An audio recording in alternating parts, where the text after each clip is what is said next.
Археологически средновековен комплекс Перперикон, град Кърджали. Светилището на императорите. Археологически комплекс Перперикон се намира в източните Родопи на 15 км североизточно от днешния град Кърджали.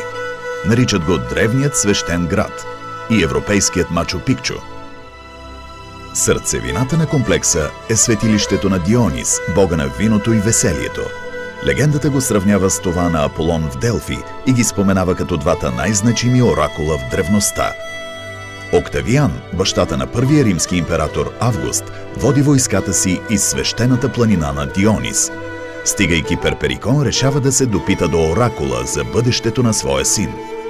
Жреците изливат вино върху олтара, избухва пламък, а димът се издига нависоко, до самото небе. По волята на съдбата, Александър Велики получава същото знамение на същия този олтар. Така, според римския историк Севтоний Транквил, в родопския храм на Дионис са извършени съдбоносни за човечеството предсказания. Александър Велики разбира, че ще завоюва Азия и света, а римляните, че ще станат световна империя.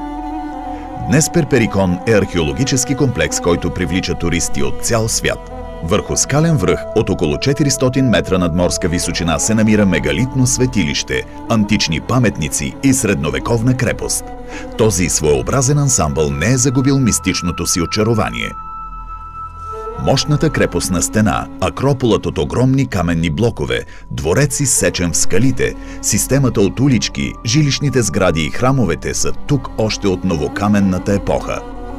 Според данните от последните археологически проучвания, най-ранните следи от живот са от късната новокаменна епоха, края на 6-то, началото на 5-то хилядолетие преди Христа.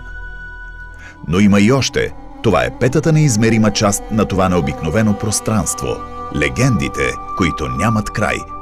Те понякога разказват за великолепния поет и певец Орфей, за злато, сребро и скъпоценни метали, на които древната планина е изключително богата, за частици от Светия кръст, за таинствени градове и битки като легендата за Троя, а друг път за ефемерни състояния на духа, неуловими от човешките сетива.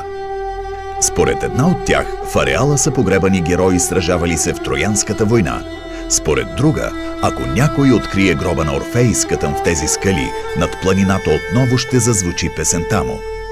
Може би някой ден и това ще се случи, защото земята на Перперикон крие тайни, в които легендите и реалността така се преплитат, че е трудно да ги отделиш една от друга. А и не трябва. Загадките на това място чакат своите изследователи.